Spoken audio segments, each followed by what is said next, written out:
Est-ce que vous vous rappelez de ce qu'on a fait jusque-là? C'est pour rafraîchir, hein.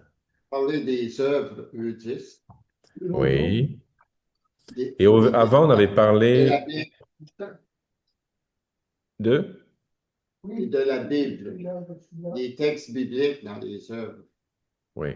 Alors, la première rencontre, on avait parlé, on avait refait un parcours d'une 45 minutes sur la vie de Jean-Eudes. Je ne sais pas si vous vous rappelez, on avait fixé un Mhm. peu les grands éléments de sa vie. Et la deuxième rencontre, on avait regardé l'ensemble des œuvres écrites, en regardant avec aussi comment il y a une évolution en lien avec sa vie, et puis quelques schémas possibles de lecture. Et puis la troisième rencontre, donc c'est ce dont parle Louis-Antoine, c'était les sources. Alors, est-ce que vous vous rappelez un peu des sources? Donc, il y a la source biblique qu'a mentionné Louis-Antoine. Il y avait Père d'Église, les pères de l'Église, quelques mystiques. voilà, quelques mystiques, quelques saints qui ont marqué dans l'histoire. Après, je crois que nous avions fait les formateurs de Jean-Eudes aussi, Hmm. hein, en faisant référence à l'apport de Bérulle en particulier. Et puis, il y avait un cinquième qui était la référence au magistère de l'Église, hein, comment Jean-Eudes s'est appuyé aussi sur les textes du Concile, en particulier du 30. Voilà. Donc, c'était les cinq sources qu'on avait retenues, hein. C'était donc la Bible, les pères, les mystiques. Et puis, non, j'ai pas levé la main, mais il a vu que j'avais levé la main. Et puis, les formateurs de Jean-Eudes, et puis Magistère. les magistères, voilà. Très bien. Donc, je peux baisser la main. Mais, et puis, donc, aujourd'hui, donc, là, cette quatrième partie de l'introduction, ce sont les thèmes principaux de la spiritualité eudiste. Alors, c'est toujours un peu dangereux de faire des thèmes principaux parce on en perd en partie. Mais bon, c'est ce qui a été retenu par l'équipe qui a préparé le directoire. Donc, par contre, je vais rajouter une introduction un petit peu longue. Voilà, parce que du coup, je pense que je vais la rajouter à tout le document. Euh, voilà, donc on peut y aller? Voilà, donc ce chapitre des thèmes principaux. Alors, l'introduction qui me semblait importante à remettre, euh, en fait, c'est quelque chose que j'ai un petit peu plus retravaillé et le Père Gilles, je crois, l'a retravaillé aussi fortement l'année dernière à partir des entretiens intérieurs. C'est que, au fond, il y a une certaine vision de la personne humaine qui, à mon avis, est important de comprendre si on veut rentrer dans les thèmes principaux de la spiritualité eudiste. Il y a un certain discours, on va dire, théologique et spirituel sur la personne humaine. Donc, en mettant d'emblée une définition qui est très présente chez Jean-Eudes, qui est la personne humaine, elle est créée par amour et elle est créée pour aimer. Voilà. C'est-à-dire que je pense qu'on peut pas. Jean-Eudes, quand il parle à des croyants, il a toujours ça derrière la tête. Voilà. C'est-à-dire il a toujours derrière la tête l'idée que la personne ce qui est là, elle a été créée par Dieu, par amour, et qu'elle est appelée par lui pour aimer. Voilà. Et on peut pas séparer cette vision anthropologique de Jean-Eudes du reste de son discours en matière de spiritualité. Euh, donc, vous vous rappelez les entretiens intérieurs, 1662. Voilà.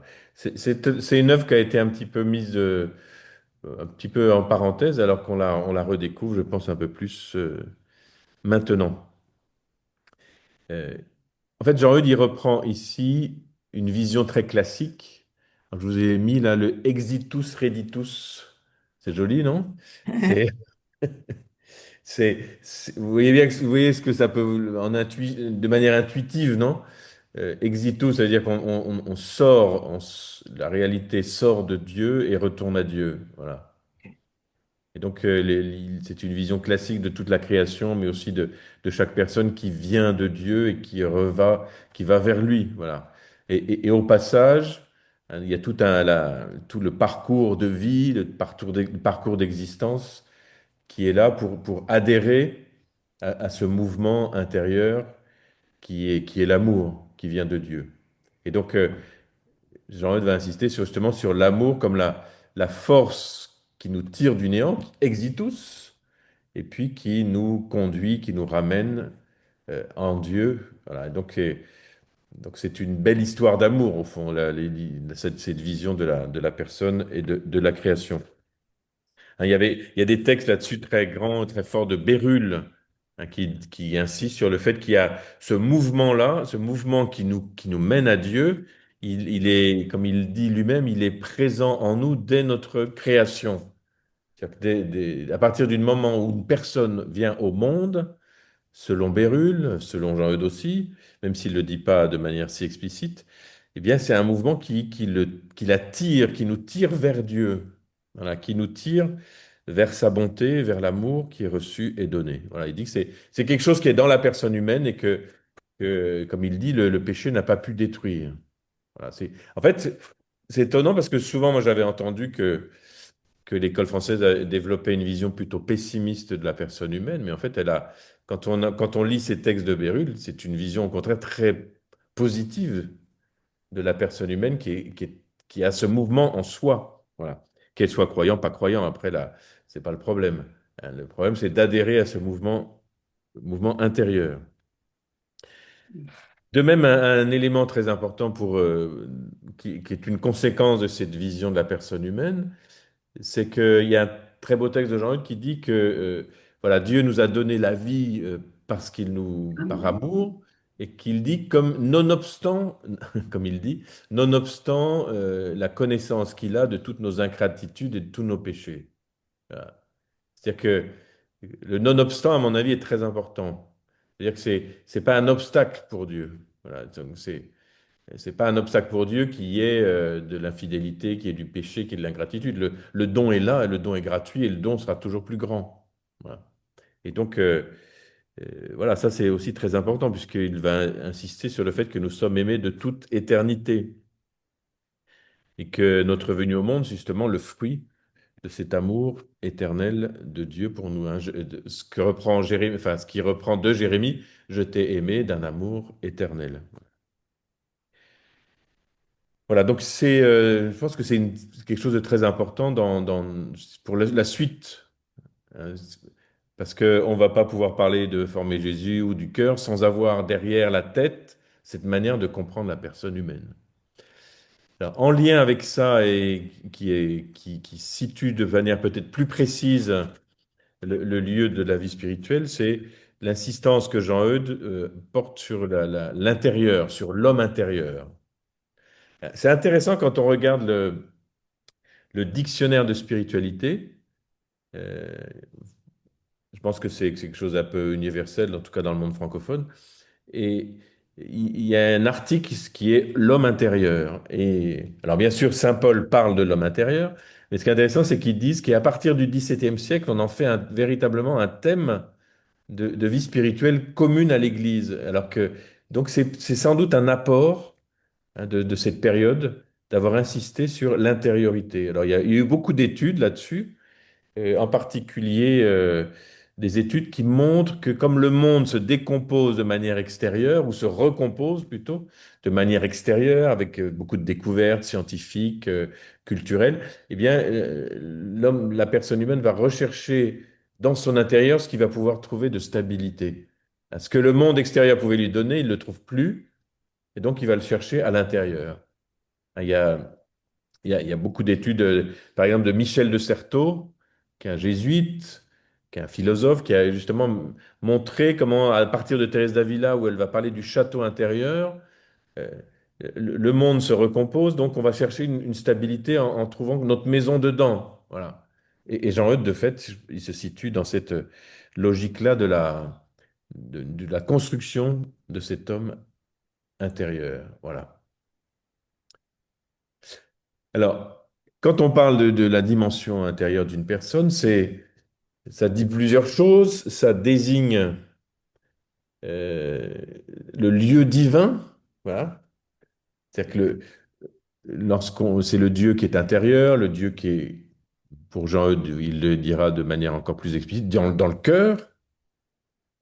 Ça indique, ça parle aussi de comment aller vers l'intérieur, comment est-ce qu'on approche notre corps, comment euh, il s'assoit pour prier, le lien entre le cœur et l'esprit, comment on lit aussi et médite les Écritures, voilà, tout ce qui nous permet d'aller vers l'intérieur. Donc ça, Jean-Eudes aussi va le développer. Et puis, il va donner aussi des repères sur ce chemin. Comment est-ce qu'on fait pour écouter ce qui se passe à l'intérieur? Comment on s'appuie sur ce qu'on a discerné? Comment on se garde de faire entrer n'importe quoi dans notre intérieur? Voilà. Donc, c'est toute une vision de la personne, du coup, dans cette dimension d'intériorité. Euh, alors, ce qui est intéressant aussi, c'est que dans la logique même du premier point sur la personne dans la pensée de Dieu, c'est que cet intérieur, il est toujours déjà qualifié. Voilà, ce chemin vers l'intériorité, c'est toujours un chemin de communion. Voilà, de communion avec soi-même, parce qu'on est plus en contact aussi avec soi, plus connecté avec soi, comme on dit aujourd'hui, mais aussi on est davantage connecté ou en communion avec Dieu. Et puis, à partir de là, la relation avec autrui change aussi. Hein, à partir du moment où on arrive à rentrer davantage en communion avec soi et avec Dieu, et ça recompose aussi les relations extérieures.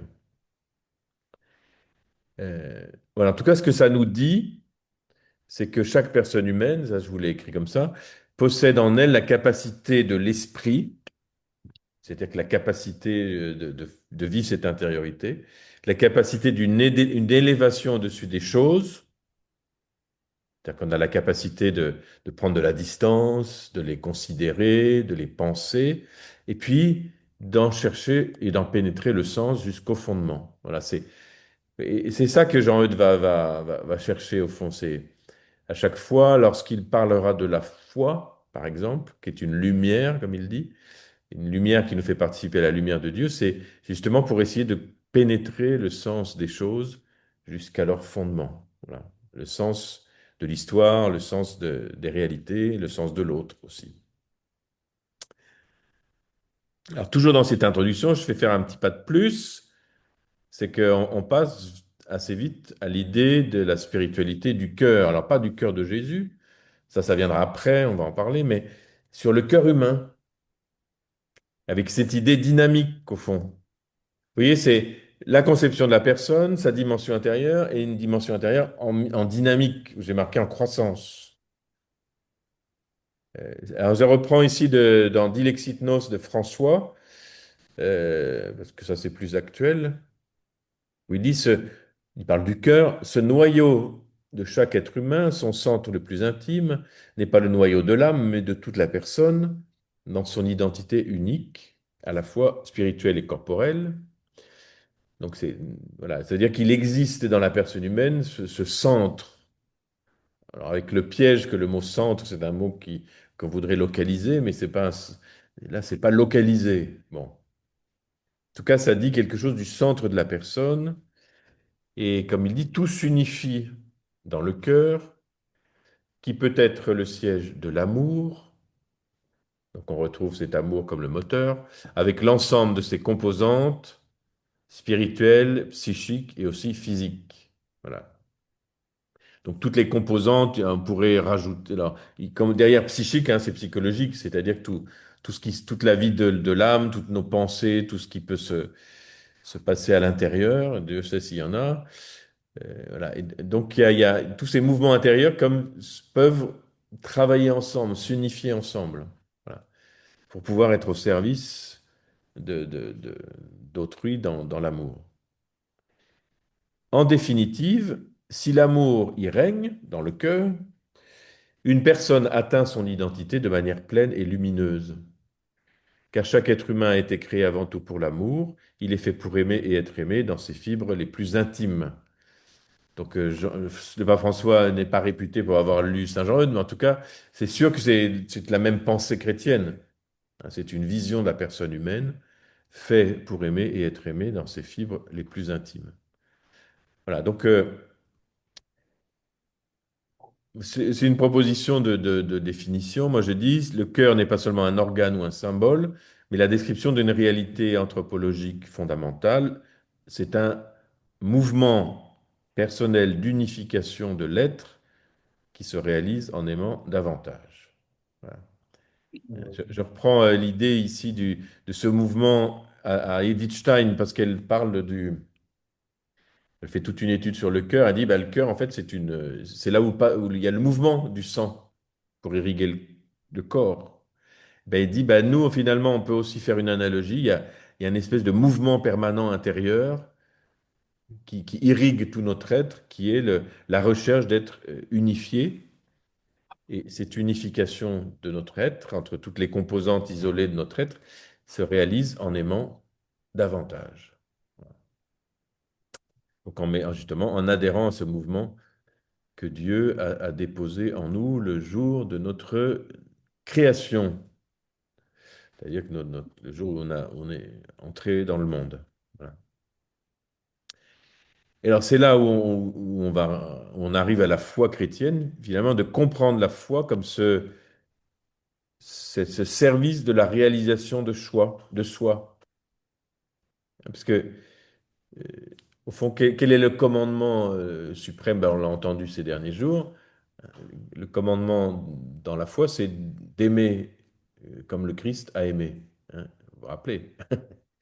C'est cet amour-là qui est mis comme étant l'appel fondamental de Dieu.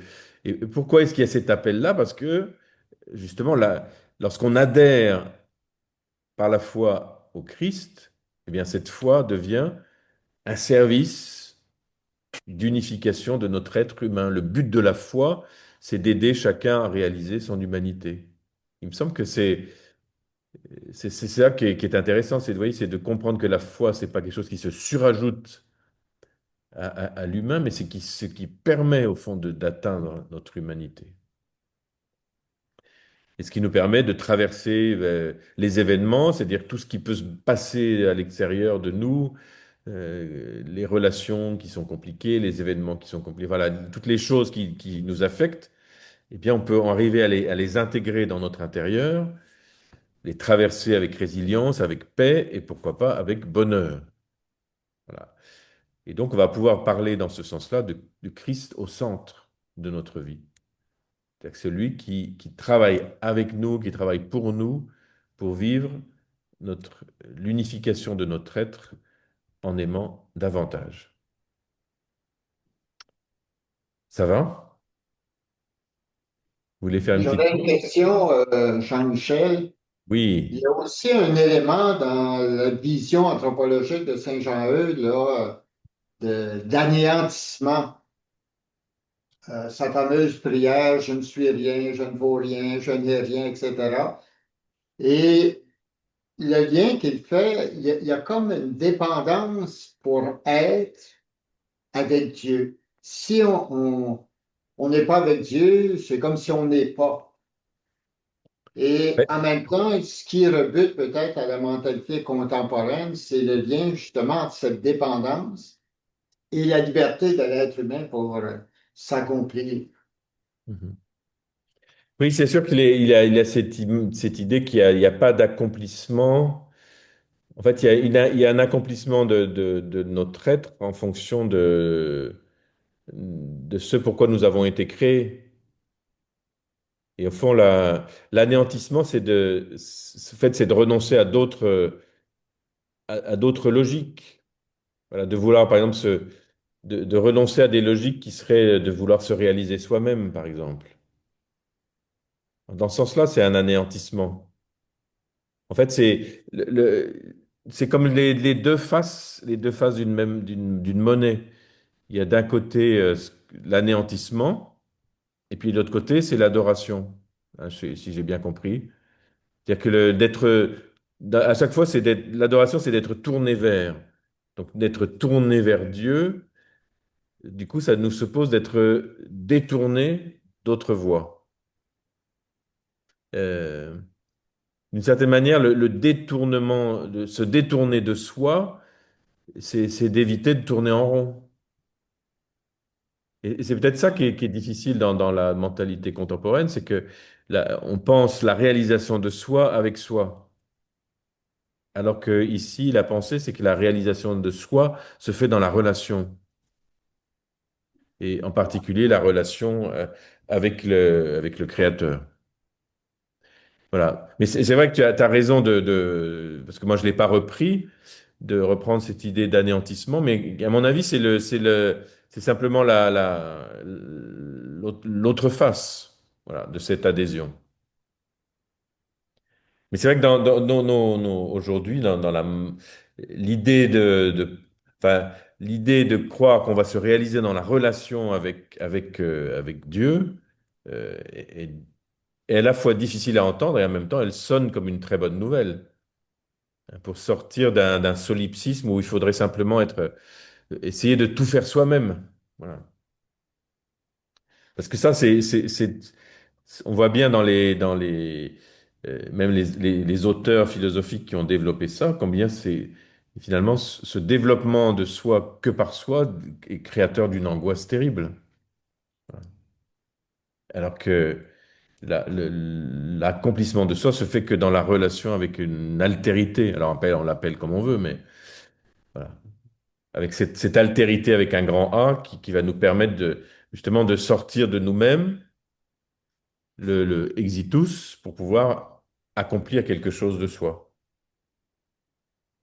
Mais tu vois, du coup, l'anéantissement, il me semble que c'est de se renoncer, le renoncer à être sur un ego renfermé. Voilà. Enfin, je le traduis avec mes mots aujourd'hui, hein. Voilà.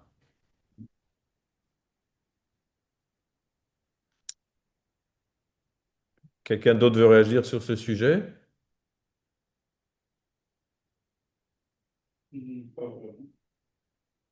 Père Ouellette. Voilà, il rajouterait un élément particulier.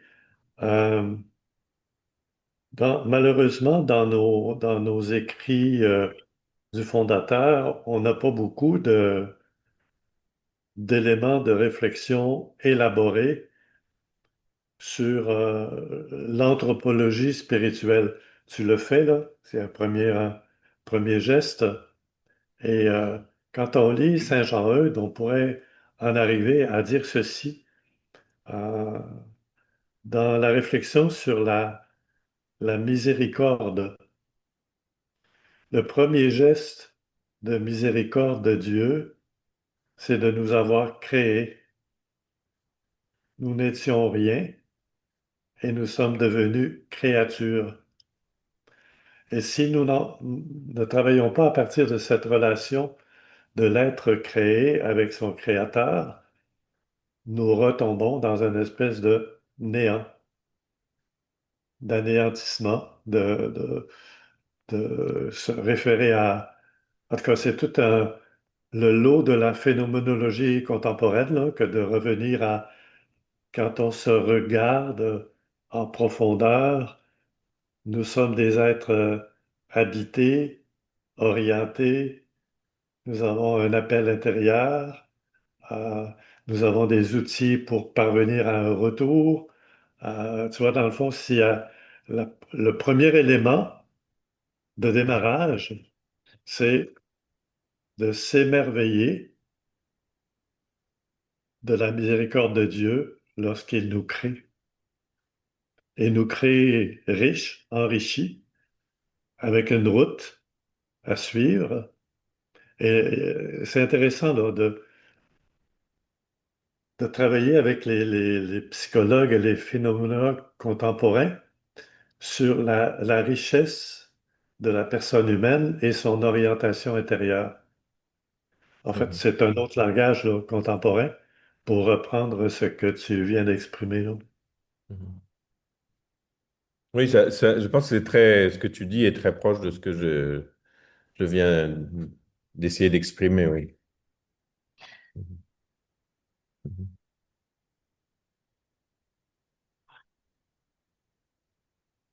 D'ailleurs, ça serait intéressant de regarder comment dans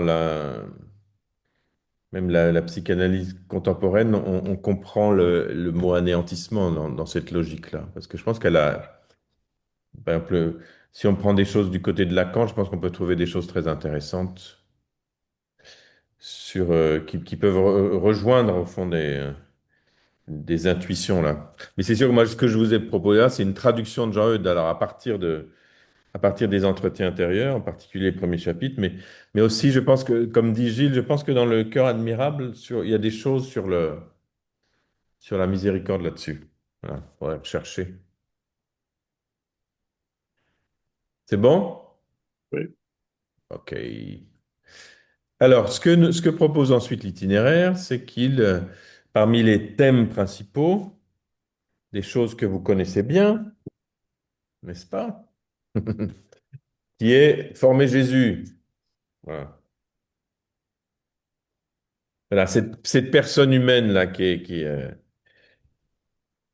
appelée à la vie, qui est appelée à la réalisation de soi, qui a conscience de son intérieur, conscience de son centre.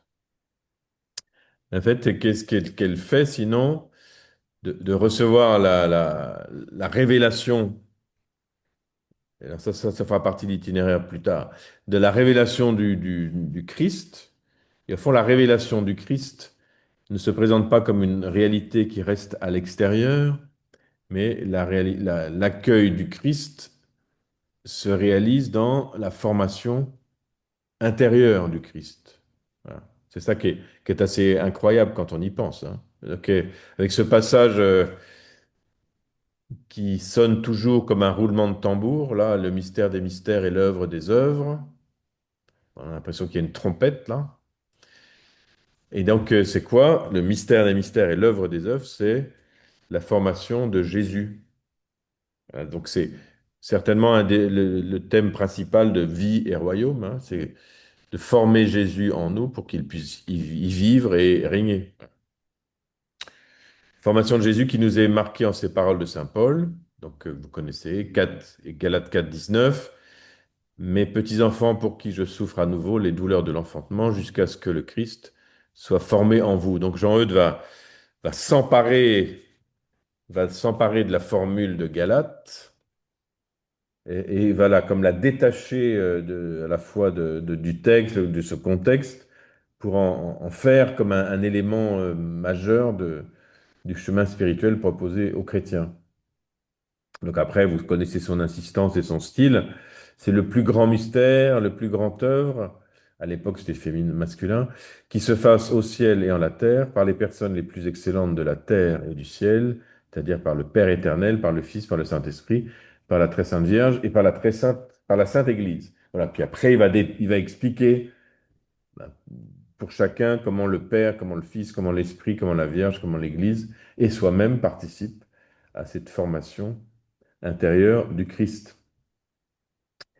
Euh, voilà, donc c'est quand même un choix, c'est un choix intéressant que Saint Jean-Eudes a fait d'insister sur cet élément de Paul qui lui-même a fait ce choix du vocabulaire pour parler de l'existence chrétienne, non pas simplement comme celui qui marche derrière le Christ, parce qu'on pourrait très bien imaginer que l'on pense être disciple comme étant mettant nos pas dans les pas du Christ, c'est comme ça qu'on l'entend, hein. Mais là, il nous fait faire quand même un autre chemin, puisque c'est pas simplement marcher à la suite du Christ, c'est le former en nous. Voilà, le former dans notre intérieur, le former dans notre cœur, avec cette idée que si nous le formons en nous, petit à petit, quelque chose se transforme de nous. Voilà. S'il se forme en nous, c'est que quand même l'idée, c'est qu'il puisse nous transformer petit à petit en ce qu'il est lui-même. Voilà, et le vocabulaire, vous voyez bien le vocabulaire qui est utilisé à travers les douleurs de l'enfantement.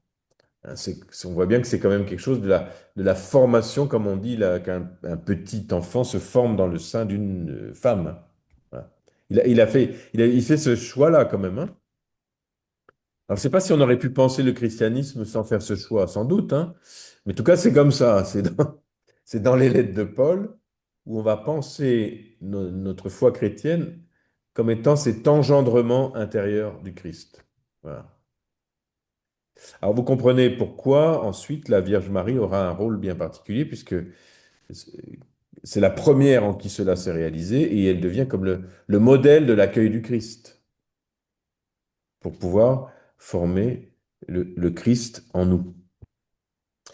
Euh, alors c'est intéressant parce que ça, c'est une tâche qui est commune au fond à tous les chrétiens, quelle que soit sa mission dans l'Église.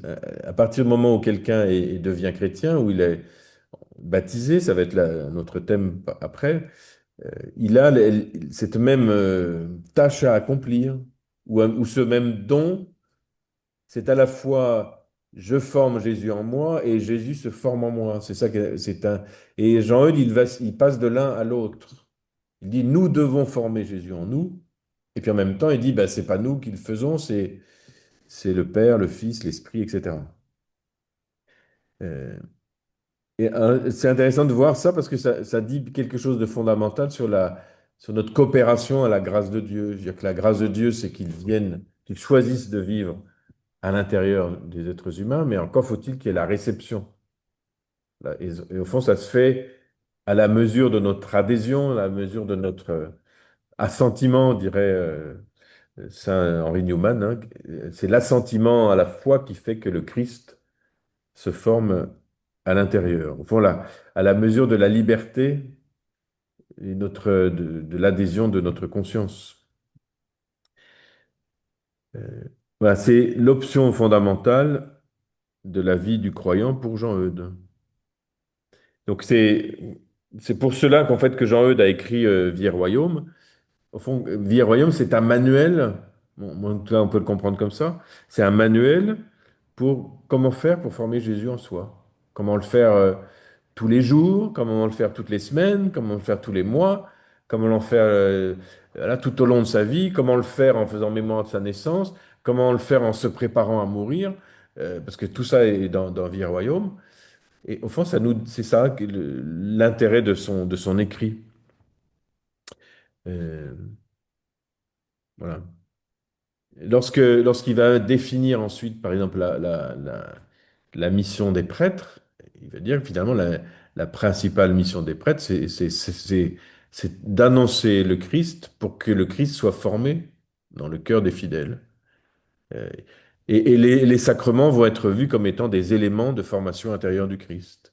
À la fois le baptême, mais aussi l'Eucharistie qui nourrit le Christ intérieur, etc. Donc vous voyez, ça donne un espèce de focus bien particulier à cette spiritualité. Donc c'est pas un slogan, hein, former Jésus, mais c'est une orientation au fond de de notre vocation, de notre vocation chrétienne. Euh, voilà, c'est-à-dire que tout va se centrer sur connaître la personne qui se forme en nous, se connaître la personne de Jésus.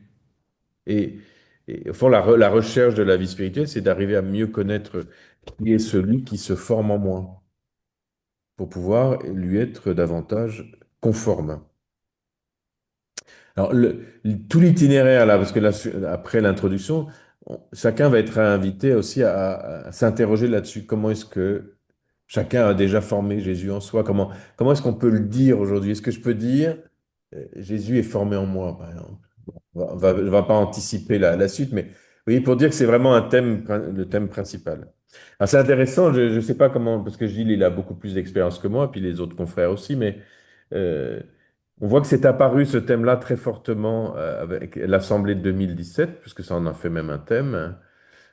Et on voit que tous les éléments enfin, qui sortent dans la congrégation aujourd'hui portent plus ou moins ce titre-là, Former Jésus en nous.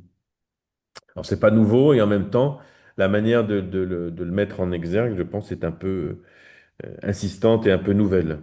Voilà. Euh, alors, vous voyez, ça dit quelque chose déjà de très important. Si J'insiste parce que en fait, je me rends compte que chez les gens qui sont pas dans les cercles eudistes, pour eux, c'est vraiment C'est vraiment curieux d'entendre ça. Voilà. Et en même temps, ils sont comme très intéressés pour en connaître, en comprendre davantage. Parce qu'il ne s'agit pas simplement de marcher derrière, comme je l'ai dit, il ne s'agit pas non plus simplement d'imiter ou de faire comme, mais c'est d'accueillir la présence actuelle du Christ ressuscité dans mon existence concrète. Et donc, c'est cet accueil du Christ ressuscité dans mon existence concrète, c'est ça qui donne, qui est le côté le plus passionnant de la vie chrétienne. Voilà. Du coup, ça ne peut se vivre que dans une relation vivante et personnelle avec lui. Voilà. Ça ne sera jamais un modèle qui restera à l'extérieur, mais c'est vraiment celui qui vient habiter dans mon intérieur. Ouais. Et notre texte que cite beaucoup Jean-Eudes dans la deuxième lettre de Pierre, c'est vous deviendrez participants de la nature divine. C'est que voilà, on participe à la vie de Jésus. C'est le vocabulaire de la participation qui est un vocabulaire un petit peu nouveau, qui reste nouveau au fond, je pense, dans notre manière de comprendre la foi chrétienne, de participer à la vie de Jésus. Pas simplement la connaître, la suivre ou la comprendre, mais de participer de manière actuelle dans la relation, quoi.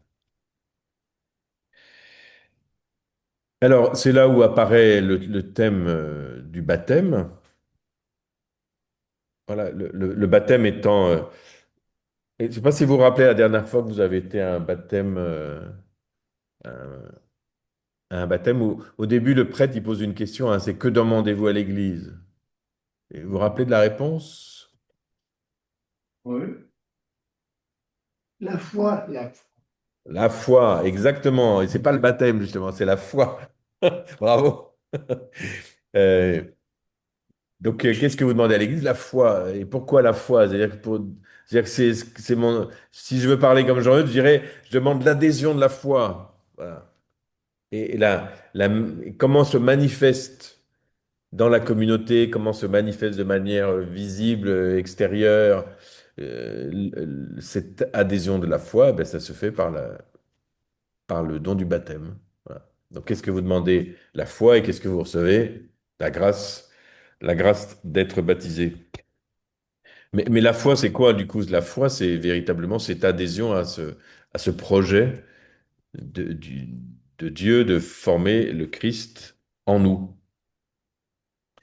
Et ce qui, comme pour assumer en quelque sorte la vie de Jésus-Christ, pour vivre notre existence, nous nourrir de cette vie, comme dit Jean-Eudes, continuer et accomplir dans ma vie ce que le Christ a initié pendant les jours de sa vie terrestre. Voilà, donc, quelque chose qui se forme en moi pour que quand je prie, je continue la prière de Jésus. En fait, j'accomplis la prière de Jésus, je ne la vis pas sans lui. Voilà. Quand je sers, ben, je continue la vie de service de Jésus. Quand j'écoute, je continue la vie d'écoute de Jésus, etc., etc. Comme il dit, j'aime bien l'expression, il dit continuer la vie conversante de Jésus. Ah, la vie conversante de Jésus, c'est à chaque fois qu'on voit Jésus qui cause avec quelqu'un. Voilà, et en fait, il le fait quand même pas mal hein, dans l'Évangile. Donc, mais c'est très beau, je trouve, parce qu'on passe notre temps à se parler. Enfin, c'est mieux comme ça. Et la vie conversante de Jésus. Voilà.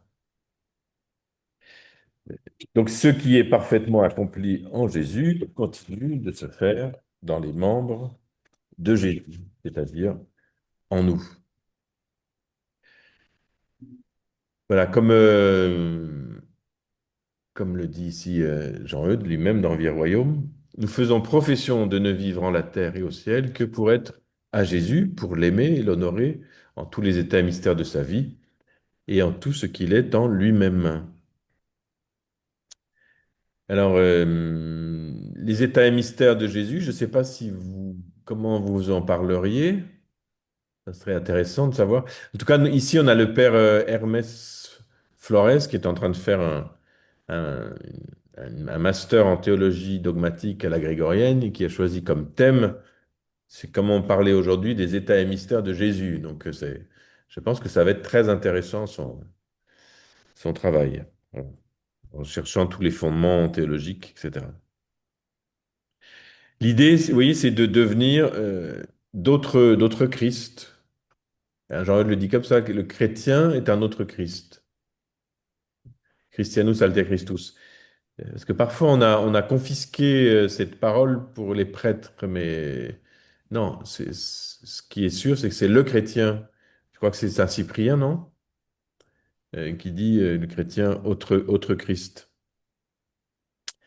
Voilà, nous identifier à lui, communier avec lui, ne faire plus qu'un avec lui. Voilà ce que c'est former Jésus en nous. Alors, après, peut-être un petit mot, je crois qu'ils n'ont pas prévu dans le directoire, mais euh, sur les états et mystères. Parce que moi, j'aime bien dire qu'il y a comme, en fait, il y a comme deux portes d'entrée pour former Jésus. Soit la porte d'entrée, peut-être la plus immédiatement compréhensible, qui est de regarder, de contempler la vie de Jésus. Donc, c'est ça que sont ces états et mystères qui nous sont révélés dans les évangiles. Donc, je contemple la vie de Jésus, j'en cherche la substance, j'en cherche le sens. Et ce sens vient jusqu'à toucher ma propre intelligence, mon propre sens. Donc je perçois quelque chose du mystère du Christ à travers telle ou telle circonstance de sa vie, telle ou telle circonstance de ses rencontres. Et ce que j'ai perçu de lui, je demande la grâce de le vivre aujourd'hui. Voilà, je perçois je perçois le grand respect de Jésus dans son attitude lorsqu'il parle à la Samaritaine, par exemple, si on médite ce texte. Mais ce respect si grand à l'égard de cette femme qui est abîmée par son expérience de vie. Et on sent dans la manière d'être de Jésus quelque chose qui se manifeste là du mystère d'un Dieu très respectueux de ses créatures, qui les écoute, qui les accompagne, qui fait chemin avec. Et alors, est-ce que ce que je perçois ici du Christ peut être un élément qui se forme en moi? Ben oui, oui, c'est ça que je viens chercher dans ce que j'aime, j'honore les mystères de Jésus pour qu'ils puissent se former en moi, pour que je sois transformé en lui. Voilà. Euh, Quand on voit oui, quand je perçois euh, l'attention que Jésus a pour voir la veuve qui met sa pièce dans le trésor du temple. Ça aussi, c'est extraordinaire, ce petit passage. Il y a une foule, il y a beaucoup de monde, et Jésus, il voit la veuve qui met son obole. Vous voyez. Ah, cette perception-là, est-ce que je peux sérieusement demander à moi aussi avoir en moi ce que j'ai perçu du mystère du Christ qui s'est manifesté à ce moment-là? Donc, vous voyez, donc ça, c'est la porte d'entrée à travers la méditation et la contemplation, sur un œil assez contemplatif, de la vie du Christ. Et puis l'autre porte d'entrée, c'est à partir de ce que je fais moi. Hein, comme dit Jean-Eudes, il y a quasiment rien de ce que nous faisons dans notre vie quotidienne qui n'ait été fait par le Fils de Dieu fait chair. Donc c'est pour ça qu'il va dire, bah, quand vous vous levez le matin, on va dire qu'on ne nous parle pas de Jésus qui se lève le matin, je crois pas, enfin je ne me rappelle plus. Voilà, quand vous vous réveillez le matin, quand vous vous levez le matin, euh, est-ce que vous pouvez le faire en union avec Jésus qui se lève le matin, lorsque vous allez, vous prenez vos repas, c'est la même chose, vous voyez, à partir du concret de notre vie ordinaire, de le relier de le relier par une démarche de foi à ce que Jésus a vécu là aussi et que ça continue en nous, sa manière d'être et de faire. Donc soit la porte d'entrée, c'est la méditation de la vie de Jésus, soit la porte d'entrée, c'est à partir de ce que moi je vis et que je relie intérieurement à lui. Voilà. Donc c'est une manière de, de dire hein, la formation de Jésus en nous. Premier thème. OK. Je sais pas s'il y a des questions là-dessus ou si je continue. Ça- Michel, je voudrais juste rajouter, bon, c'est une question de langage. Le langage le plus contemporain que j'ai découvert jusqu'à aujourd'hui, pour reprendre un peu ces mêmes thèmes, c'est le langage de Zundel. Mhm.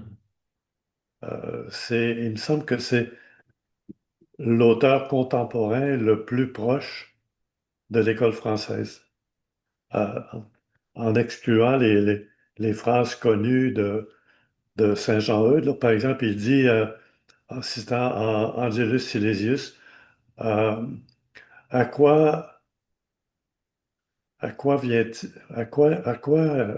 comment on dit, à quoi vaut-il que Jésus soit né à Bethléem s'il ne naît pas en toi? Mhm. Alors, il nous rend comme responsables de la formation de Jésus en nous, c'est-à-dire, et puis il dit, vous devez tous devenir un peu la mère du Christ, parce qu'on doit toujours le faire naître quelque part, d'abord en nous et ensuite dans les autres.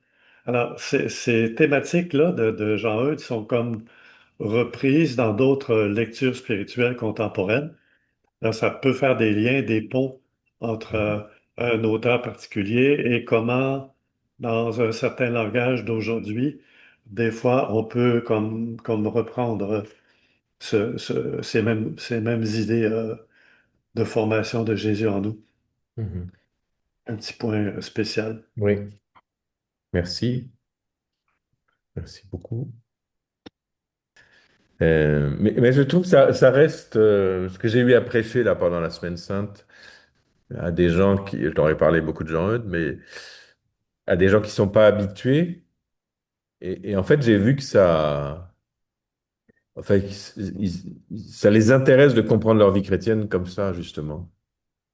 Comme si ça donnait une proximité tout à fait inouïe au Christ, qui devient véritablement cette présence intérieure et voilà, on se sent comme intégré au Christ ou le Christ intégré en soi, je sais pas comment dire, une espèce d'habitation intérieure voilà, de Jésus formé en soi.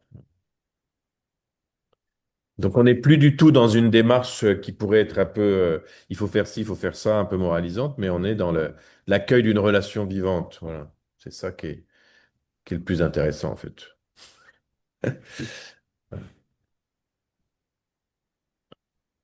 Bien. Alors le deuxième thème qui a été retenu par les auteurs du directoire spirituel,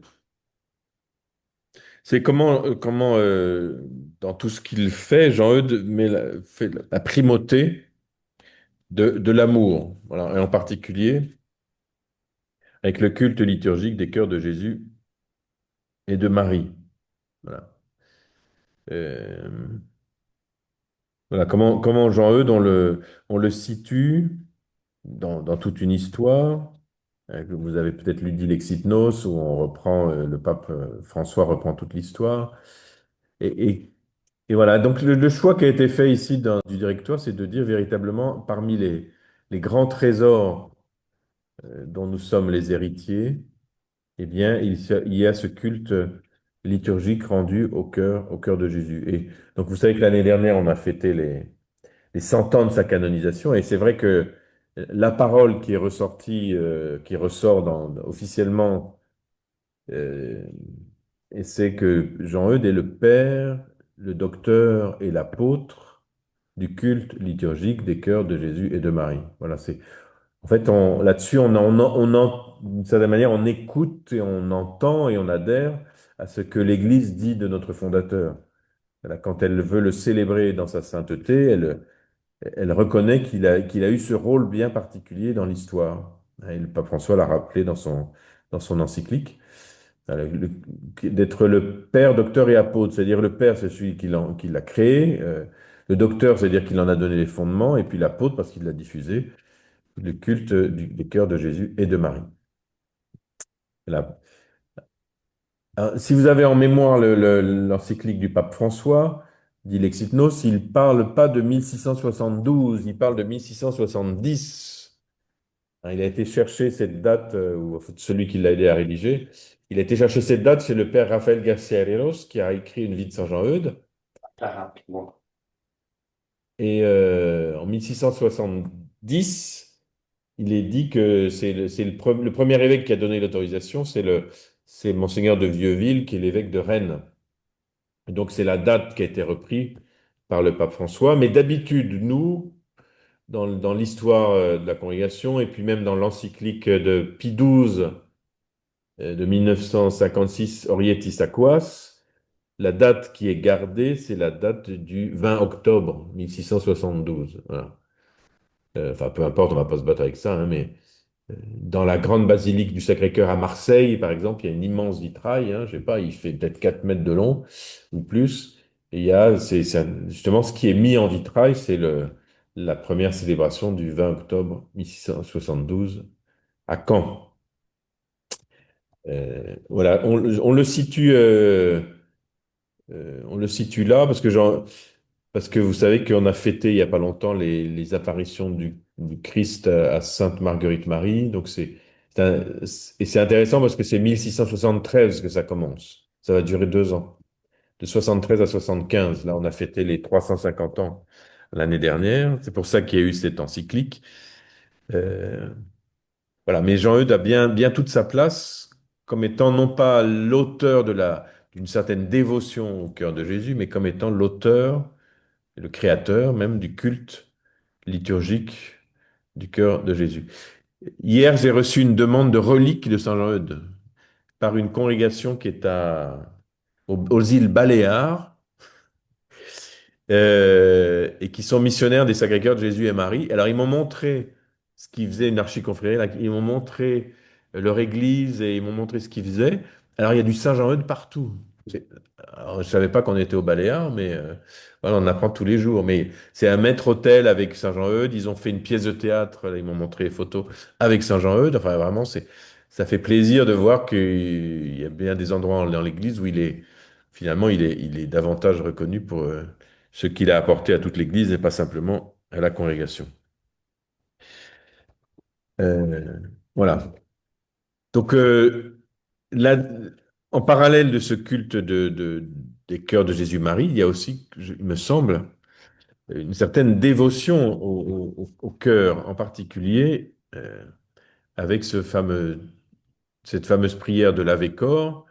Alors, je ne sais pas si c'est Pierre qui disait 1643, là tout à l'heure, ce que j'ai cru entendre, mais en fait, cette prière-là, elle daterait du tout début de la congrégation. C'est-à-dire que c'est déjà présent D'accord. dans la pensée de Jean-Eudes et dans les prières de la congrégation. Alors, je disais que c'était. Garcia Herreros avait écrit ça en 43. Ah, il a écrit 1900. en 43, oui. Ouais. C'est un peu ancien. Oui. Alors, je ne sais pas pourquoi le pape François a été chercher cette référence, mais en tout cas, bon. Il devait avoir un conseiller latino-américain ou espagnol, je crois, bon, Voilà. voilà, Probablement. probablement. Donc, ils ont été chercher les références qu'ils connaissaient. Euh, voilà, l'insistance dans la manière de parler du culte rendu au cœur de Jésus, c'est d'abord un regard contemplatif sur l'amour du Christ pour son Père. Et ça, je pense que c'est quelque chose avec lequel on n'est pas toujours très familier. Euh, mais au fond, Jean-Eudes, c'est avant tout cela qu'il regarde. Comment ce cœur humain du Christ est resté en permanence relié à l'amour pour le Père. Voilà. Vous connaissez bien le texte de Jean-Eudes qui parle des trois cœurs. Ça vous dit quelque chose, les trois cœurs? Oui. Ah, vous me Mhm. dites, il y en a déjà un, il y en a deux, maintenant il y en a trois, donc comment on va faire? Euh, Lui, il dit, nous avons trois cœurs à adorer dans la personne du Christ. En fait, c'est pas trois cœurs, parce qu'il dit lui-même, il y en a qu'un, mais c'est comme trois dimensions. Et je trouve ça très éclairant parce que c'est repris par le pape Pie XII en 1956 et c'est repris par le pape François, sans citer Jean-Eudes, dans sa dernière encyclique aussi, Dilexit Nos. Alors les trois dimensions, ça dit quelque chose du mystère du Christ et ça dit quelque chose de nous en même temps. Parce qu'en fait, les trois dimensions, Il dit, il y a alors Jean ne prend pas dans cet ordre-là, mais moi je le prends dans cet ordre-là. Il dit, il y a la dimension physique de l'organe, donc ce que l'on voit, son corps, qui dit beaucoup, qui dit fortement l'incarnation. Dieu s'est fait chair, Dieu est devenu l'un de nous, donc il a assumé une réalité charnelle, il a assumé donc un corps avec un cœur, pour que ça marche. Voilà, donc ça dit quelque chose ici. Comme le dit Jean-Eudes, il dit c'est ce cœur bâti du sang virginal de la mère d'amour. C'est beau, non? Bâti du sang virginal de la mère d'amour. Dire que c'est comment ça dit le concret du cœur de Jésus qui a battu, qui s'est arrêté à un moment, évidemment. Voilà. Donc ça dit, c'est la première dimension. Ensuite, il dit, quand on parle de ce cœur-là, ça dit une autre dimension qui est son intérieur, son âme, le cœur psychique, qui dit son intérieur. Comme quand on dit je t'aime de tout mon cœur. Voilà. Euh, donc ça dit toute la vie intérieure de Jésus, ça dit encore son humanité. C'est-à-dire que Jésus, pardon, Jésus avait une, une volonté, une pensée, une rationalité, une psychologie, etc. C'est-à-dire que ça dit cette dimension humaine de Jésus, mais ça dit son intérieur. Alors il dit, en particulier ce que nous regardons et ce que nous contemplons dans ce cœur psychique de Jésus, c'est sa volonté totalement accordée à la volonté du Père, dont le seul mouvement, ça a été d'aimer. Voilà. Donc il montre comment finalement toutes les puissances intérieures de Jésus, toutes ses dispositions, ses sentiments, etc., ont toujours été d'un amour toujours plus grand pour le Père et pour ceux qu'il rencontre. Voilà. Et puis après, il nous montre une troisième dimension. Alors la troisième dimension, vous pouvez la deviner tout seul, hein, c'est la dimension divine du cœur de Jésus. Et ça, c'est-à-dire, comme il dit, c'est l'amour incréé, c'est la présence du Saint-Esprit, c'est l'amour trinitaire qui est là dans la personne de Jésus. Donc il y a à la fois son cœur physique, son cœur psychique et son cœur divin. Alors, cette vision de Jean-Eudes est quand même très riche parce qu'elle dit aussi l'unité de la personne de Jésus, qui est à la fois pleinement homme et pleinement Dieu, et dont le cœur a justement cette dimension de créature, en étant physique et psychique, et puis la dimension divine. Et donc, c'est pour ça qu'il va pouvoir avoir des affirmations très fortes en disant, il nous a divinement aimés avec ce cœur humain. Voilà. Comment le Christ a aimé de l'amour de Dieu ceux qu'il rencontrait, mais il les a aimés concrètement avec l'amour humain qu'il avait. Voilà. Donc, et ça dit quelque chose du projet de Dieu, euh, et ça peut-être c'est un élément qui est propre à cette spiritualité du cœur, comment est-ce que nous recevons ce cœur pour nous aussi aimer comme lui. Voilà. Et on va le recevoir où? Il va se former en nous, il va se former dans notre intérieur. Vous voyez, c'est une espèce de logique tout à fait implacable, hein, quand même, quand on regarde bien. Comment cette contemplation de l'amour devient aussi ce que nous accueillons et ce qui se forme en nous. C'est pour ça que Jean-Eudes va avoir des textes à n'en plus finir sur ne vous contentez pas d'aimer de votre petit cœur, mais aimez de tout votre grand cœur. Voilà. C'est-à-dire avec l'amour même qui se manifeste dans le Christ. Euh, Voilà, le Père Milsan avait une belle formule. Il disait, finalement, là, à travers la spiritualité du cœur, ça nous délivre de la multiplicité des formules. Je me rappelle de son expression. Parce qu'en fait, quand on voit le cœur, quand on voit le symbole du cœur, toc, ça dit immédiatement quelque chose.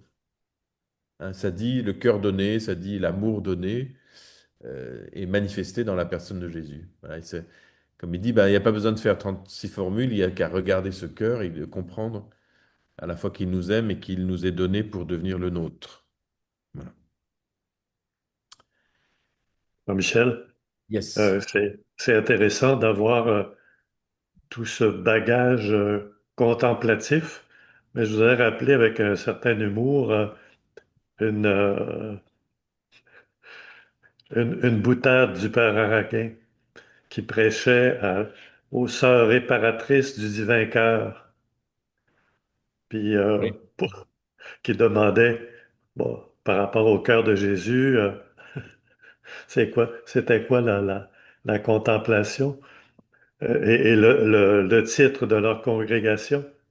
Alors, les sœurs réparatrices du vainqueurs disaient, vous l'avez brisé, réparez-le maintenant. Alors, le bagage que possèdent les eudistes est beaucoup plus riche et plus consistant pour une contemplation admirative et d'action de grâce. Toute la dynamique de la réparation est un des chemins possibles autour du cœur de Jésus. Et on se rend compte que ce bagage contemplatif, euh, il n'est pas connu de tout le monde parce que dans le dernier film français sur le cœur de Jésus, Marguerite Marie et compagnie, euh, on ne fait aucunement allusion à Saint-Jean-Eudes dans ce film récent qui a rempli plein de salles et en France et au Canada actuellement. Ok. Alors, ça reste encore à découvrir. Oui, oui. Mais j'ai pas, tu vois, j'ai prêché la retraite l'année dernière, donc dans le cadre du jubilé du cœur de Jésus, là, j'ai prêché la retraite aux visitandines de Paray-le-Monial, justement. Celle où a eu, enfin, là où a eu lieu les apparitions. Et elles ont voulu sortir un peu de leur vision et de demander à un nudiste de leur parler du cœur, justement. Et donc, je me suis pas privé pour leur transmettre tous les textes que je pouvais, et, y compris à la confrérie, là, tu sais, la confrérie comment on dit, la garde d'honneur du Sacré-Cœur. Et donc, parce qu'en fait, ils n'avaient pas connaissance des textes eudistes, en tout cas ceux qui sont là actuellement. Et donc, et j'ai été invité 3 fois par El Monial l'année dernière quand même, hein. Parce qu'en fait, ils ont Et, quand même l'intuition qu'il y a quelque chose dans le patrimoine qui vient des eudistes qu'il n'y a pas dans la tradition de pareil. Par exemple, pour présenter l'encyclique d'Ilexit Notes, Radio Vatican a fait appel à moi, en fait, pour présenter l'encyclique en langue espagnole. Donc, ils n'ont pas fait appel à un jésuite pour présenter d'Ilexit Nos, mais ils m'ont demandé de venir présenter l'encyclique. En fait, parce qu'ils ont l'intuition qu'il y a quelque chose dans notre tradition qui est beaucoup plus complet, en fait. Voilà, je pense. Notamment cette dimension-là d'un amour qui s'offre, d'un amour qui se donne, d'un amour qui est... Parce que Jean-Eudes en fait, enfin, il montre comment il était à l'origine du monde, enfin, enfin, ce que je vous disais au début, c'est-à-dire que le Reditus, Exitus Reditus, c'est le cœur de Jésus qui est à l'œuvre, voilà, dans l'histoire. Alors après, il y a bien sûr le culte, l'autre, même s'il a commencé d'abord, qui est le culte rendu au cœur de Marie. Voilà. Euh, donc pour mémoire, une première célébration publique, le 8 février 1648, à Autun. Autun, vous situez, plus ou moins? Thésée. Voilà, Thésée, voilà, la ville de Thésée, c'est pas mal. En tout cas, en Bourgogne. En Bourgogne, et justement le diocèse où se trouve Paray-le-Monial. Voilà. Et les sœurs visitandines de Paray-le-Monial m'ont confirmé qu'ils avaient pris la fête, que la communauté de Paray-le-Monial célébrait la fête du cœur de Marie depuis le passage de Jean-Eudes. Voilà. Euh, En fait, c'est un peu différent quand Jean-Eudes célèbre le cœur de Marie, parce qu'en fait, il vient célébrer le Christ pleinement formé dans le cœur de Marie. Voilà. Hein, c'est venez, adorons Jésus, il vit et il règne dans le cœur de sa mère. Je crois que c'est ça l'antienne d'ouverture de la messe, voilà, ou de l'office du matin. Hein, donc ce n'est pas célébrer cette manifestation de l'amour divin dans la personne de Jésus, sinon de célébrer euh, l'amour qui s'incarne en la Vierge Marie et qui va transformer son cœur comme étant le modèle de la vie chrétienne. Au fond, c'est avant tout centré sur sur ce mystère de l'incarnation. Le Père Milsan parlait beaucoup de la Vierge Marie. Alors, le mot est un peu bizarre, mais de prototype, hein. Voilà. Marie comme le prototype. Voilà. Ou on pourrait dire le capolavoro in italiano, le chef-d'œuvre, hein. Voilà. C'est-à-dire le modèle pour nous. Je veux dire que Jésus, enfin, il ne faut pas que ça vous choque, mais pour nous, le modèle n'est pas Jésus, mais le modèle est Marie. Parce qu'elle est modèle dans le sens où elle accueille pleinement le Verbe qui se fait chair en elle. Voilà. Et que, au fond, la vie chrétienne est sous le signe de l'accueil et de la formation intérieure du Christ en nous. Honorer le cœur de Marie, c'est honorer la source et l'origine de la dignité et de la sainteté de tout cela, c'est-à-dire son amour et sa charité. Ça, c'est le texte de Jean Eudes. Vous l'avez en dessous, là. La Vierge Marie qui nous aime du même amour duquel elle aime l'homme-dieu qui est son Fils Jésus, car elle sait qu'il est notre chef, que nous sommes ses membres, et par conséquent que nous ne sommes qu'un avec lui, comme les membres ne sont qu'un avec leur chef, alors leur tête, hein. À raison de quoi elle nous regarde et nous aime en quelque manière comme son Fils et comme ses propres enfants. Voilà, c'est l'engendrement, vous voyez, l'engendrement ici qui se fait avec ce cœur de Marie. Bon, là, je vous ai mis, je ne sais pas si on va toutes les lire, je les enverrai après, de toute façon. Euh, alors, ce qui est intéressant, c'est de comprendre comment Jean-Eudes aussi va petit à petit proposer de mettre tout cela au singulier. Voilà. Comment il va mettre le cœur au singulier? Euh, il va parler à certains moments du cœur de Jésus et Marie. Alors ça peut surprendre, hein, à juste titre. Mais en fait, il dit derrière, c'est que l'union est telle qu'elle devient une unité. Voilà. L'union est tellement forte dans l'amour entre les deux qu'ils ne font qu'un seul cœur et qu'une seule âme, comme le dit le livre des Actes des Apôtres. Donc ça nous dit bien comment aussi cette spiritualité du cœur de Jésus et de Marie se présente pour nous comme étant un modèle ecclésial. C'est là, ici, là, sur l'écran, je ne sais pas si vous voyez. Seigneur notre Dieu, tu as voulu que ton Fils unique vive et règne dans le cœur de la Vierge Mère. Donne-nous d'accomplir fidèlement ta volonté à l'exemple de Jésus et de Marie, et de n'avoir ainsi qu'un seul cœur entre nous et avec eux. Voilà l'idée que cette union des cœurs qui fait l'unité du cœur de Jésus et de Marie soit aussi l'union des cœurs entre les chrétiens qui n'ont qu'un seul cœur et qu'une seule âme. Voilà. Ça, c'est un petit extrait aussi que j'ai mis du Père Araguin sur la spiritualité 10 du cœur de Jésus. Dans son ouvrage Vie et Royaume, Saint Jean nous exhorte à répondre au désir de Jésus, de nous faire participer à ses vertus, à ses états et ses mystères, afin de le former en nous, comme Marie l'a formé en elle, et comme elle a le pouvoir de le former aussi en nous.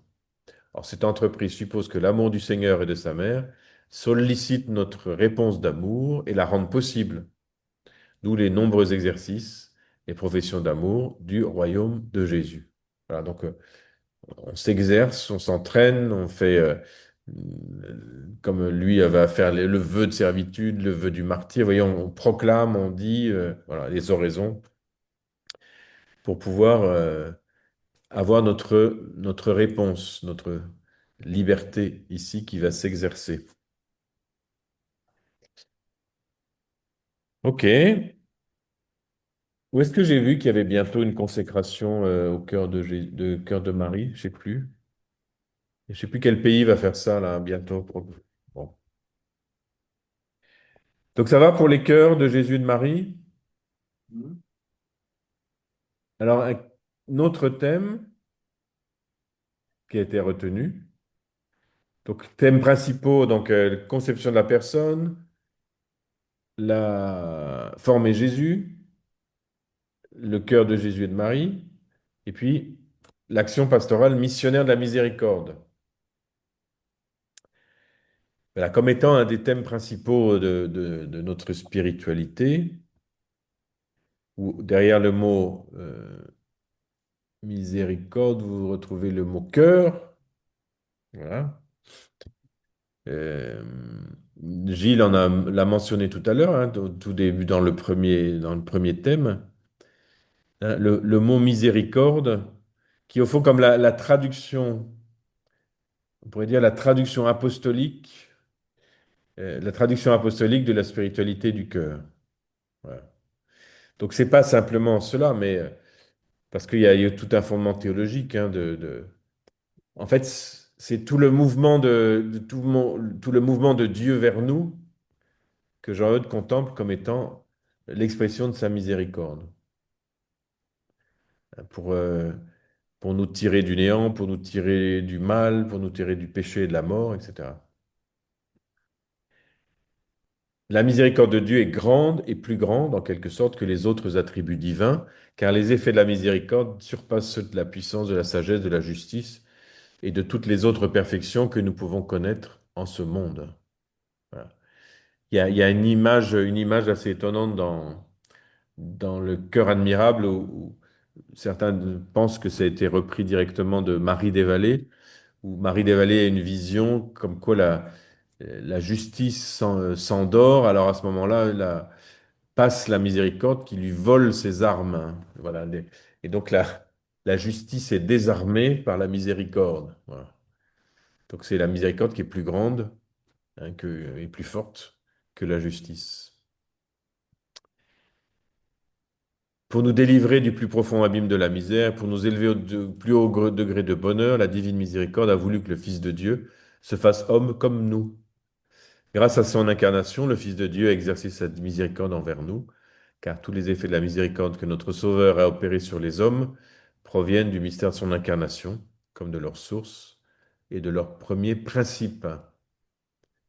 Voilà, cette manière de descendre dans notre réalité, hein, le texte qui est derrière, c'est Philippiens 2. Hein, le Christ Jésus n'a pas voulu être considéré comme l'égal de Dieu, mais il s'est anéanti, prenant la condition du monde, prenant la condition d'esclave, il est descendu jusqu'à la croix. C'est pourquoi Dieu l'a exalté.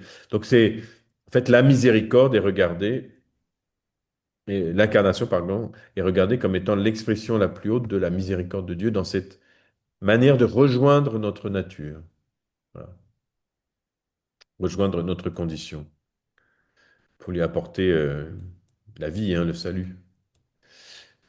À tel point que Jean-Eudes va identifier non pas simplement l'incarnation, mais celui qui s'incarne comme étant la miséricorde, comme Jésus étant l'incarnation de la miséricorde dans sa personne. Donc c'est pas simplement la miséricorde qui va désigner l'acte d'incarnation, on va dire, la venue chez nous, mais celui qui s'est incarné est lui-même la manifestation la plus haute de la miséricorde de Dieu, dans sa manière d'être en relation avec les autres, dans sa manière de vivre. Alors avec cette très belle expression, je trouve, pour moi, le cœur divin du Père de Jésus. C'est-à-dire que comme étant l'espèce comme on est à la source de la source, là, comme étant le Père, celui qui engendre, celui comme il dit, c'est la première source de l'incarnation et de la naissance de son Fils sur la terre. Voilà, Dieu a tant aimé le monde qu'il a envoyé son Fils. L'amour du Père de miséricorde l'a conduit à envoyer son Fils dans ce monde pour le salut de l'humanité. Alors ça, cette vision théologique de la miséricorde, donc l'envoi du Fils, ensuite se manifeste par l'envoi des disciples, parce que les disciples sont envoyés dans la même logique de miséricorde, dans la même logique d'incarner la miséricorde. Et c'est pour ça que dans les fondations de Jean-Eudes, cette dynamique de miséricorde, alors, pas simplement chez les sœurs, mais aussi chez nous, euh, elle est tout entière qualifiée par le mot miséricorde. Voilà. Au fond, ce que nous devons manifester dans nos missions, c'est cet amour infini de Dieu qui se fait si proche dans l'incarnation, comme Dieu s'est exercé sa miséricorde en devenant l'un de nous. Voilà. Ah, c'est très fort ce lien incarnation-miséricorde euh, pour comprendre les missions eudistes. Voilà, alors il y a juste un petit paragraphe sur Marie, Mère des Miséricordes. Ben, c'est dans la logique de ce que je vous ai dit avant. C'est que ce cœur est tellement formé, transformé par celui qui l'habite, qu'il devient lui-même un cœur de miséricorde. Voilà. Marie, Mère de Miséricorde. Et puis le dernier thème qu'a souligné le directoire, il y en a que quatre, c'est alors le ministère sacerdotal. En fait, moi, j'aurais mis plutôt le sacerdoce du Christ, mais bon, ils ont choisi le ministère sacerdotal. Parce que on verra plus tard c'est pas simplement le ministère des prêtres, mais c'est aussi aussi le sacerdoce des baptisés. Bon. Donc, il y a quelque chose qui est indéniable chez Jean-Eudes, qui est son attention particulière aux prêtres. Voilà. Et certainement, c'est aussi une réalité qui habite le cœur des associés et des amis des eudistes, euh, à travers cette attention aux propres eudistes comme prêtres, mais aussi une certaine attention aux prêtres. Voilà. Chez Jean-Eudes, en fait, ça se manifeste par une décision de l'oratoire où il était présent, par une assemblée qui décide justement de faire une formation permanente aux prêtres dans les missions. Donc Jean-Eudes, lui, va s'y mettre en 1641 avant de fonder la congrégation, où il parle de la mission de Rémilly. C'est là que j'ai commencé à donner des entretiens particuliers aux ecclésiastiques. Voilà, il va découvrir petit à petit cette attention-là. Donc, voilà, après, c'est quelque chose qui va rester profondément ancré dans son attention pastorale. Et à travers toutes les missions, il aura toujours une attention particulière pour les prêtres. Il y a de très, très beaux passages dans le catéchisme de la mission, je crois, et puis aussi dans le mémorial. Non, c'est dans les conseils aux confesseurs de faire très attention dans la manière de parler aux prêtres que les missionnaires rencontrent dans les missions. En disant, si vous apprenez, vous allez apprendre plein de choses sur les prêtres quand vous allez faire des missions, eh bien, faites attention de ne pas les bruiter et puis de ne pas gâcher la réputation du prêtre.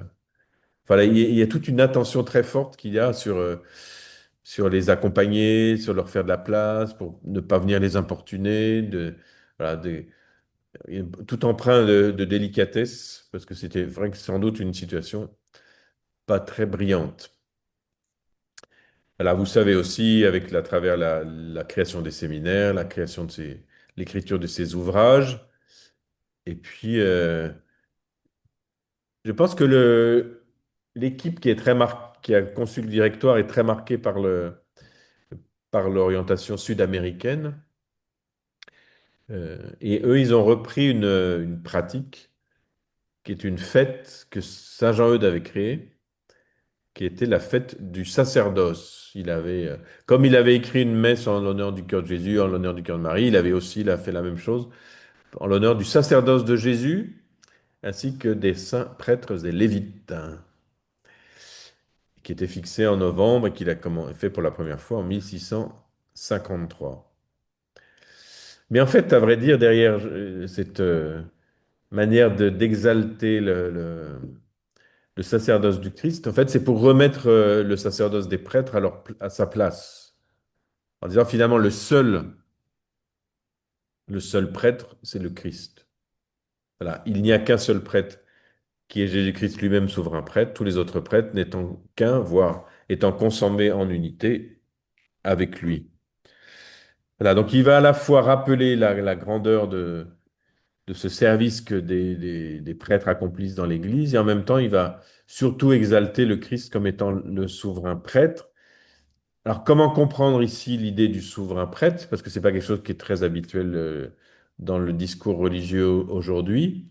Ce qu'il contemple avant tout, c'est comment Jésus est le souverain prêtre selon la lettre aux Hébreux, c'est-à-dire qu'il est le médiateur. Il est à la fois, comme médiateur, il est totalement du côté de l'humanité et en même temps, il est totalement tourné vers Dieu.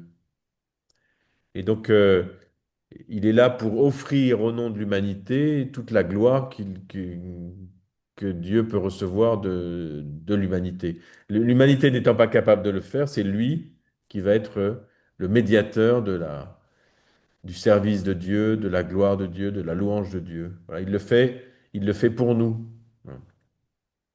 Et donc, il s'offre lui-même.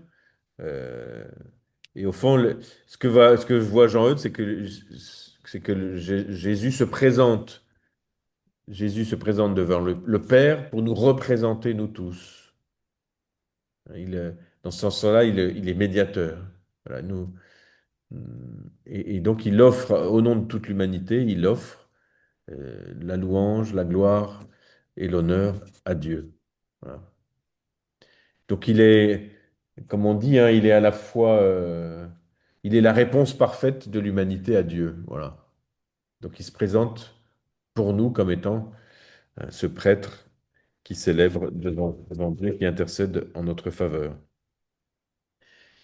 Et puis Jean-Eudes, je pense qu'il n'est pas sans parler ou sans mentionner, même s'il ne le dit pas de cette manière si directe, la théologie du sacerdoce baptismal. Par exemple, quand il parle de la célébration de l'Eucharistie, il dit bien, il insiste, hein, c'est un texte qui est dans le lectionnaire, en disant, c'est quand vous célébrez, il dit bien, oui, oui, je dis bien vous, parce que tous les chrétiens célèbrent l'Eucharistie. Là, donc il avait déjà une vision où il y a une participation active au sacerdoce du Christ, fondée sur l'onction reçue au baptême. Et que, il y a déjà cette idée dans les Écritures hein, du peuple sacerdotal, c'est-à-dire que ce que reprendra beaucoup Vatican II, le peuple de Dieu qui offre à travers sa vie, à travers tout ce qu'il vit, ce que chacun vit comme chrétien, qui offre à Dieu son perpétuel sacrifice de louange et d'amour. Voilà. Et donc tous les chrétiens le vivent unis au Christ. Voilà. Et donc certainement chez Jean-Eudes, il y a une articulation qui n'est pas explicite parce qu'il n'a pas fait de traité, mais qui existe entre le sacerdoce des baptisés et puis le sacerdoce des prêtres. Le sacerdoce des prêtres étant au service du sacerdoce des baptisés pour que tous les baptisés puissent rendre à Dieu ce sacrifice de louange et d'amour. Voilà. C'est comme ça que ça s'articule. Et c'est pas le sacerdoce des baptisés qui est au service du sacerdoce des prêtres. C'est le contraire. Voilà. Parfois, on a l'impression que c'est un peu oublié, mais en fait, ça marche dans ce sens-là quand même. C'est pour ça qu'on dit que c'est un ministère, parce que c'est un service rendu au peuple de Dieu pour pouvoir justement s'offrir soi-même à Dieu. Voilà.